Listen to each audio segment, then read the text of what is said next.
Monsieur Mbaye, ASID TV, vous nous avez interpellé sur la... Je fais remarquer que tout à l'heure, après mes réponses, les autres peuvent compléter. Sur la DPG, je vais compléter votre question.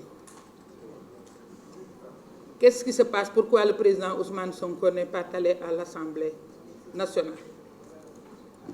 Monsieur le président Ousmane Sonko, le Premier ministre, partirait à l'Assemblée nationale. Wolof sax nga ma ko yónnee su président Ousmane Sonko Premier ministre doon dem Assemblée nationale ci ban mbubb la fay duggee man de Assemblée nationale présidente rek laa fa nekkul mais jiite naa fa ay séance ba tey yéen journalistes yi xam ngeen ko soo demee dañ naan ci kaw loi sàngam moo tax ñu woote séance sàngam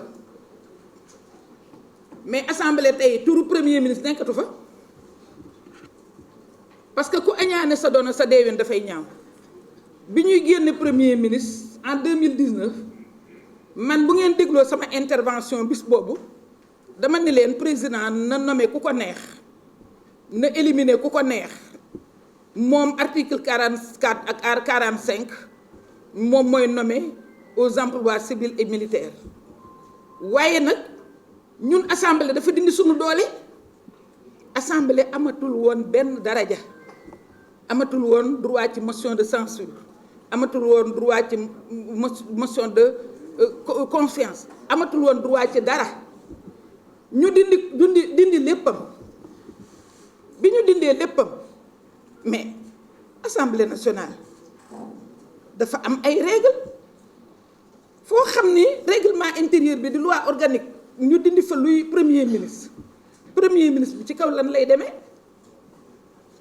te nag xanaa tey ko ak jàpp ni xëy na parce que dañ ni léegi ci film bi élection Bassirou Diomaye Sumani la xëy na loola leen kati kay ne loo ba xamuñu lu xew mais Mamadou Lamine Diallo mii attiré na seen attention Mamadou Lamine ni leen defaraat leen règlement intérieur bi parce que am na lu ci manqué ñu bañ ni duñ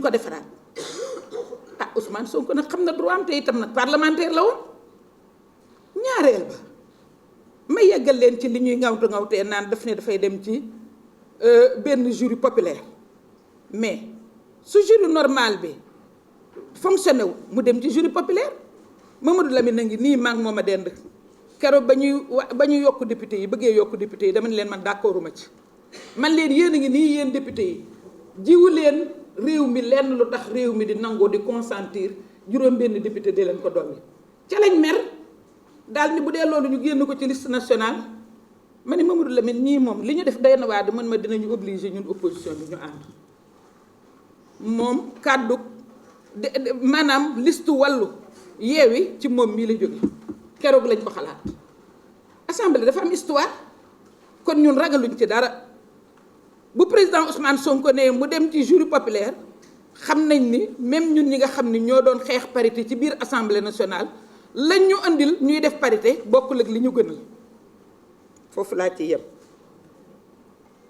defe naa nag ñu ngi waxtaan ba tey jii am na sunu ay leader yoo xam ni li tax ñëwuñu muy ñoom Ayib Daffé ak ñoom Abbas Fall dañu leen a woo pour ñu defaraat règlement intérieur bi yaakaar naa ne suñ ko defaraatee premier ministre dina mën a def tranquillement DPG mais ñun de coalition Diomaye président ànd nañoo ak moom ci li ma wax parce que nag nit day am fulla te ne serait-ce que pour ñu tirer ci enseignement yi ñu ci war a tirer. Monsieur Ibrahima Diémé waa Kaolack, vous avez demandé si la coalition Diomaye est en phase avec la dissolution de l'Assemblée, mais bien sûr. La coalition Diomaye est allée prêcher des voix à l'intérieur du pays et a obtenu une majorité incontestable.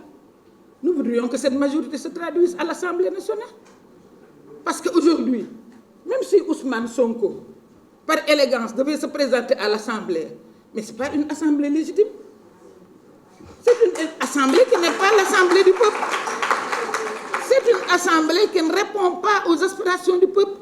Le peuple a voté et a voté massivement. Dans son vote, il a élu Bassirou Diomaye Diakhar Faye à 54,28%.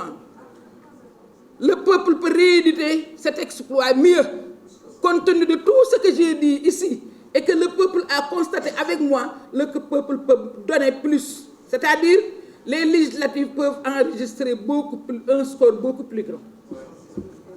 Parce que le peuple, vraiment, que ça peut régresser, ou que mener en considération cette assemblée, moi infantiliser le peuple. Le peuple sénégalais est devenu très mûr, de xam na fa intérêt bu nekk.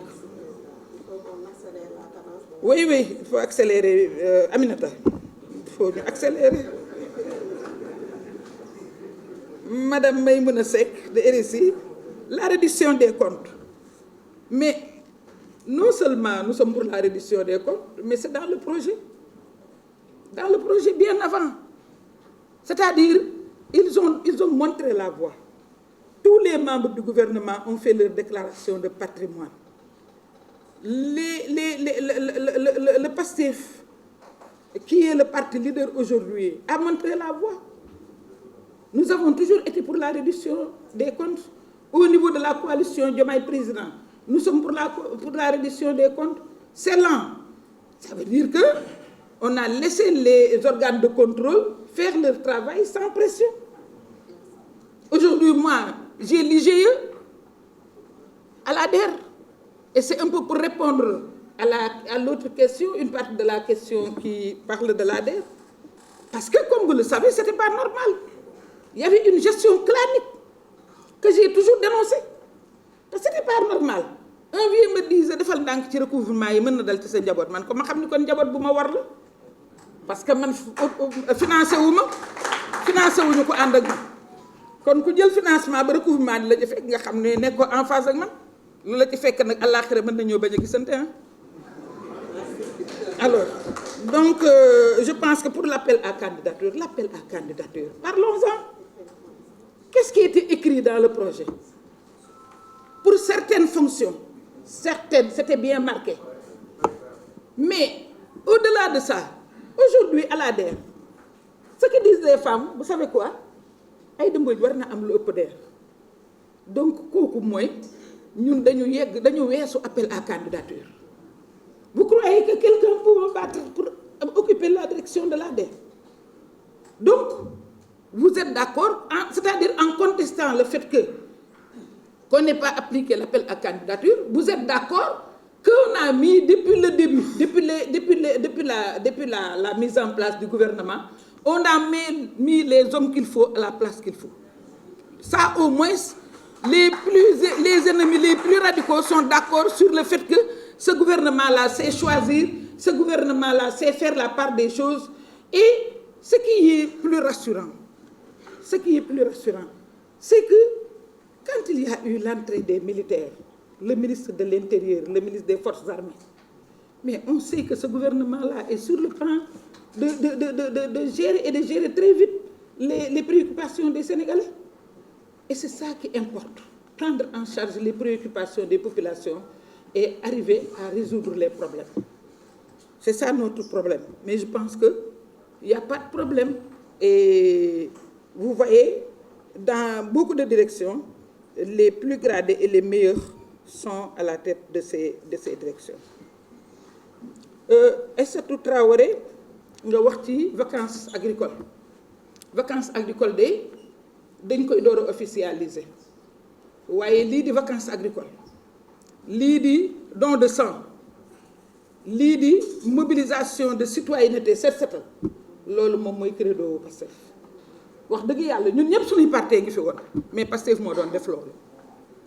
donc yaakaar naa ni tey suñu nee vacances agricoles fekk na leen ci leneen li ci des moo di te ma mën koo wax lool moo di tey dañu am possibilité surtout avec ce gouvernement là man DER defoon naa war naa fexe ba bu ma defee sama bilan comme ni ma ko waxee bërki démb message bi ma doon wax ma ni leen su ma toogee DER ñu continuer immigration clandestine di am loolu mooy échoué naa te bu kenn ku nekk defee loolu mu sotti or kenn ku nekk dina ko def parce que ministre de la jeunesse dina fanoo loolu ministre de l'économie solidaire dina fanoo loolu donc ce gouvernement là au-delà du fait que c'est un gouvernement de jeunes mais ñoom ñoo gën a préoccupé wu ci jeunes yi te nag jeunes yi bu leen yaakaar ni dañoo kii rek dañoo xonq waaye duñu xale de jeunes yi xam nañ fu seen intérêt nekk li tax ñu xool fi ñëpp ñaata fiche la woon ci élection yi 20 kii bàyyi ñoom Mamadou Lamine Diallo bàyyi ñoom ñëpp ñëw ci jeunes yi parce que bëgguñu borom mbaxana mii ñëw fal jeunes yi xam nañ ni jeune mooy comprendre jeune te loolu laa leen wax bi ma ñëwee di maire à la DER jël Sadio Mané muy jeune ba pare bëgg a nekk entrepreneur ma jox leen ko comme modèle ngeen xam ni comprendre naa leen donc jeunes yi plaindre ñu wuñ moom kay bu ngeen yeboo woon xam ni jeunes yi moom bu neexee yàlla lu leen di taxawu wax dëgg yàlla ñu ngi ci. Lalla Rassoul, vous avez parlé de casier judiciaire. Je pense que le ministère de la Justice avait démenti en son temps. Je pense que la recherche de vues nous crée énormément de problèmes. L'emploi des jeunes, je l'ai dit, c'est une de nos préoccupations et on s'est donné les moyens, effectivement, de les régler. Moi, l'autre jour, avec les marchands ambulants, le président m'a appelé à 14 heures. À 15 heures, au moment où je me rendais chez lui pour le prendre, pour qu'on aille à Colobane, j'avais presque la solution. J'avais presque la solution en termes de financement, en termes de lieu de recasement. Maintenant, ils ont leur habitude, ils ont leur manière de faire, il faut les suivre. Et avant mon arrivée, la DER avait investi au niveau des 4 associations de marchands ambulants 245 millions. Avec des tracteurs pour qu'effectivement, pour un retour à la terre, mais on ne peut pas les y obliger. Il faut les suivre dans ce qu'ils veulent. Les perspectives à la DER, c'est poursuivre nos objectifs d'inclusion sociale pour les jeunes et d'autonomisation économique pour les femmes. Nous venons de boucler le pavis qui a été signalé dans le film qui offre beaucoup de possibilités. Avant-hier, quand on a fait le bilan au niveau de la pêche, c'était 16 milliards avec 23 000 groupements, un accompagnement financier et non financier. On a, vous m'avez vu ces temps-ci, développer le partenariat. Je cherche des partenaires partout parce que je tiens à ce triptyque: formalisation, formation et financement. Je suis en coopération avec l'USAID pour la formation. On fait travailler l'ADPME, on fait travailler 3 FPT parce que nous sommes, c'est nous dans nous. J'ai choisi la BND parce que c'est la Banque nationale et tout est transparent. Vous serez informés au jour le jour de ce qui se passe à l'ADER. Parce que même les bailleurs, les partenaires au développement s'en plaignent. Ils veulent davantage de transparence, davantage de visibilité, davantage de communication. Ça ne fera pas défaut. On va communiquer, on va rendre transparent pour que nul n'en ignore. Je vous remercie. Voilà. Merci Madame la Présidente pour ces précisions par rapport aux différents